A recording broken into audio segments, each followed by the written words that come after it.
साहब जी, मेरे सभी भाइयों बहनों बेटा बेटी माता पिता को भक्तमती की सत साहब जी। तो आज हम सुनते हैं संत रामपाल जी महाराज की सत्संग में अमृतवाणी में अमृत सत्संग सुनेंगे। और जब भी हमारे पास टाइम हो हमने गुरु परमात्मा जी के सत्संग सुनते रहना।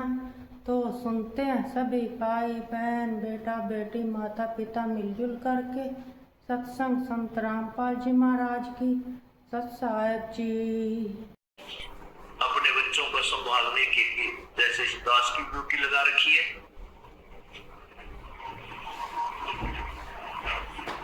तो सत्संग आने के बाद भी जो गलती करेंगे उनको फिर परमात्मा बार बार समझाते हैं कि फिर तुम फिर भी पिटाई होगी तुम्हारी।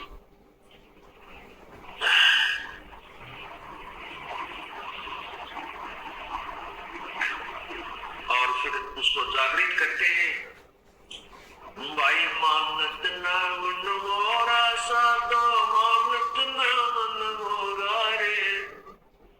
बार बार मैं ये समझाऊं जग में जीवन थोड़ा रे। बार बार मैं ये समझाऊं जग में जीवन थोड़ा रे। मानत न मन मोरा साधो बार बार मैं ये समझाऊं जग में जीवन थोड़ा रे। बार बार मैं ये समझाऊं जग में जीवन थोड़ा रे। इस काया का गर्व न करियो के काला के गोरा रे। इस काया का गर्व न करियो के काला के गोरा रे। बिना भजन कछु काम न आवताए पैदल चढ़ को चारों ओर रे। बिना भजन कछु काम न आवताए पैदल चढ़ को चारों ओर रे। मानत ना मन मोरा साधो बार बार मैं ये समझाऊं जग में जीवन थोड़ा रे। बार बार मैं ये समझाऊं जग में जीवन थोड़ा है। इस माया का गर्व न करियो के हाथी क्या घोड़ा रे। इस माया का गर्व न करियो क्या हाथी क्या घोड़ा रे। जोड़ जोड़ धन बहुत बटोड़ा लाखों और करोड़ा रे। जोड़ जोड़ धन बहुत बटोड़ा लाखों और करोड़ा रे। ममत ना मन मोरा साधो बार बार मैं ये समझाऊं जग में जीवन थोड़ा रे। बार बार मैं ये समझाऊं जग में जीवन थोड़ा रे। दुविधा दुर्मति चतुराई में जन्म गया नर तो राय। दुविधा दुर्मति चतुराई में जन्म गया नर तो राय। अब भी आने लो सत्संग में करो गुरु ज्ञान पे गोरा रे। अब भी आने लो सत्संग में करो गुरु ज्ञान पे गोरा रे। मानत ना मन मोरा साधो बार बार मैं ये समझाऊं जग में जीवन थोड़ा रे। बार बार मैं ये समझाऊं भाई शरण पड़े ने गुरु संभाले जैनिक बालक भुलारे। गुरु शरण पड़े को गुरु संभाले जैनिक बालक भुलारे। कह कभी तुम चरण चित राखो जो सोई बडोरा रे। कह कभी तुम चरण चित राखो जो सोई बडोरा रे। मानत ना मन मोरा साधो बार बार मैं ये समझाऊं जग में जीवन थोड़ा रे। बार बार मैं ये समझाऊं जग में जीवन थोड़ा रे। क्या बताते हैं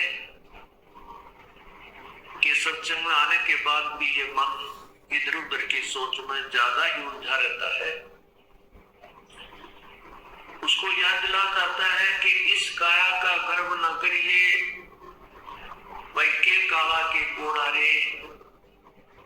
ये जो मिट्टी का बना हुआ, ये 5 तत्वों से बना हुआ पुतला है, इसके अंदर जाकर जरा सा देखे तो ये कुछ भी वस्तु नहीं है। इसकी शरीर की नाड़ियों में खून घूम रहा है, रक्त चल रहा है, मांस हड्डियों के ऊपर मांस लपेट रखा है, अंदर शरीर में थूक, टट्टी, पेशाब और सारा गंध भरा पड़ा है, और सारा गंध भरा पड़ा है।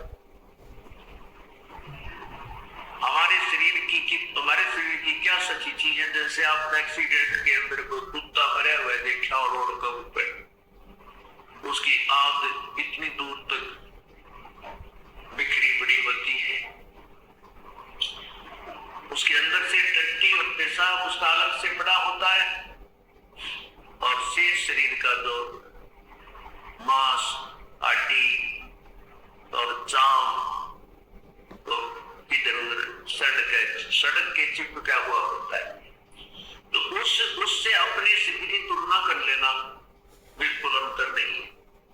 इस भगवान ने इसके ऊपर सब ये कुछ अंदर भर के और ऊपर ये पॉलिश कर रखी है, किसी के काली पॉलिश है, किसी के गोरी पर, अंदर सेम मटेरियल है।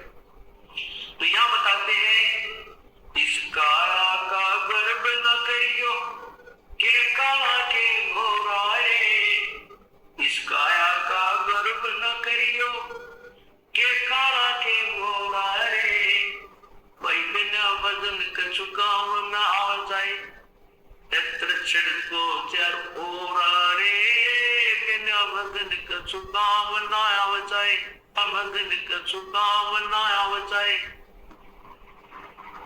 इत्र छिड़को चार ओरा रे। के शरीर के ऊपर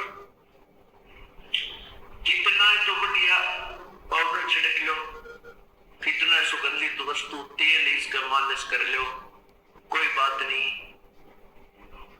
भाई, सफाई शरीर की आवश्यक होती है, नहाना है, साबुन है, वो बात अच्छी है। लेकिन भगवान ने वजह परमात्मा को याद नहीं किया तो इस मिट्टी का कोई मौल नहीं, ये व्यर्थ है। फिर हम दूसरा गर्भ करते हैं, गर्भ कार हो जाए, कोठी हो जाए, पहले घोड़े, आज तक तो कार, पहले घोड़ा जिसके घर में होता था वह रिच मैन माना जाता था, वो एक साहूकार व्यक्ति माना जाता था। जैसे आप जिसके घर में कार हो वो धनी व्यक्ति मान दिया जाता है। तो परमात्मा बताते हैं कि इस माया का गर्व न करियो कि आची के गोड़ा रे, और जोड़ जोड़ जब बहुत बटोड़ा लाखों और करोड़ा रे। अब परमात्मा के नाम बिना ये जोड़ा जोड़ा था ऐसे व्यर्थ हो जाता है। कैसे? एक समय की बात है, अब देखो पुण्यात्माओं, जो हमारे अनुयायी हैं, जब से इस दास को आज्ञा हुई है परमात्मा की महिमा गुणगान करने की, उसी समय से सत्संग सुनते भी आ रहे हैं, और सत्संग में वही बातें होती है जो प्रभु की महिमा की प्रतिदिन गाई और सुनाई जाती है, उन्हीं को बार बार सुनाया जाता है, उन्हीं के विषय में आपको प्रेरित किया जाता है, सावधान किया जाता है और परिचित कराया जाता है प्रभु की महिमा से। तो आपको प्रति बार, जितनी बार भी आप सत्संग सुनते हो और परमात्मा की महिमा कथाओं के माध्यम से सुनाई जाती है, यदि आपको अच्छी लगती है तो आप बहुत ही अच्छी भक्ति कर रहे हो, आपके अंदर परमात्मा की चाह है। अन्यथा क्या हो जाता है, जैसे हम प्रतिदिन खाना खाते हैं, रोटी आटा वही होता है और रोटी वही होती है। यदि आप स्वस्थ हैं तो वही रोटी, उसमें दाल स्वस्थ हैं, समय पर आपको खूब भूख लगेगी, और समय पर जब आपको भूख लगी होगी तो सूखी रोटी हो, अचार मिल जाए तो भी अच्छा, नहीं तो पानी के साथ खाकर भी स्वादिष्ट लगती है, पेट भर हो जाता है। यदि वो व्यक्ति बीमार हो जाता है, बुखार हो जाता है, और मलेरिया बुखार जिसको हो जाता है, उसका रोटी अच्छी ना लगे, न तो वो सेब कड़वी है, नमक का दाग कड़वी है, ना रोटी कड़वी है। कड़वी उस बुखार ने उस पुण्यात्मा, उस भक्त की के शरीर की निष्ठा को खराब कर दिया, जिसके कारण उसको मीठी वस्तु की कड़वी लग गई।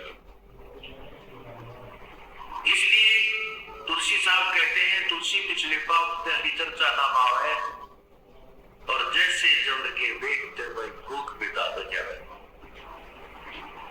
जब हमारे ऊपर पाप कर्मों का दबाव बढ़ जाता है, बुखार बन जाता है, तो हमारे को परमात्मा की महिमा रूपी गुण का दाग कड़वी लगती है, अच्छी नहीं लगती, स्वाद की नहीं, रुचि नहीं बनती, सुनने को आनाकानी करता है। और जिस समय ये बुखार उतर जाता है, जिस समय उसका रोग बुखार ज्वर उतर जाता है, फिर वही व्यक्ति उन्हीं रोटियों को, चाहे रूखी मिल जाए, सूखी मिल जाए, नमकीन हो, सब्जी मिले चाहे हम खाए, उनको रुचि कर खा जाता है, क्योंकि वो स्वस्थ है। जिस प्रकार ज्वर उतरने के उपरांत स्वस्थ व्यक्ति सुबह शाम उन्हीं रोटियों को रुचि खाता है, उसके मन में रुचि नहीं बनती, तो स्वस्थ है। इसी प्रकार जिस समय आपके पाप कर्म सत्संग में आने से नरम हो जाएंगे, बदन शिवन से कम हो जाएंगे, आपको परमात्मा की चर्चा इतनी स्वादिष्ट लगेगी कि आप बेसब्रे हो जाओगे। आपको चाहे 100 किलोमीटर में जाकर भी सत्संग सुनना पड़े, 400 किलोमीटर भी जाना पड़ जाए, आपको ऐसी भूख लगेगी, आप पहुंच जाओगे, क्योंकि आपके वो पाप कर्म समाप्त हो चुके हैं, जो जिन्होंने आपके मन में, आपकी आत्मा को बुखार बना रखा था, जोर बना रखा था।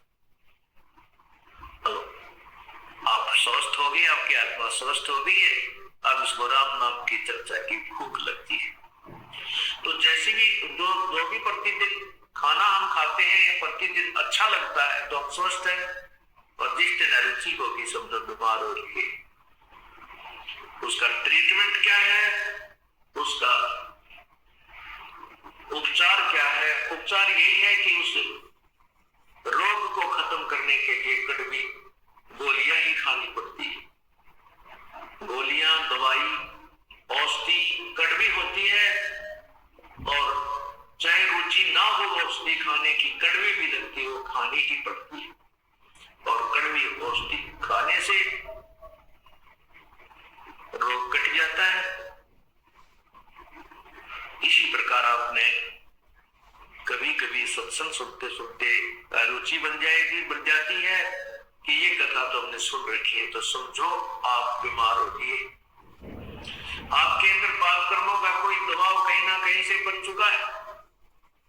और यदि आपके अंदर गंध होती है, चाहे आपने 100 बार सुन रखी है, 1000 बार सुन रखी है कथाएं, और उतनी ही रुचि कर, और रुचि कर क्या उसको सुनने के बाद फिर रोग खड़े हो जाते हैं, चाहे कितनी बार सुने, क्योंकि वो तो हर बार सुनने और हर बार याद रखने की बातें हैं।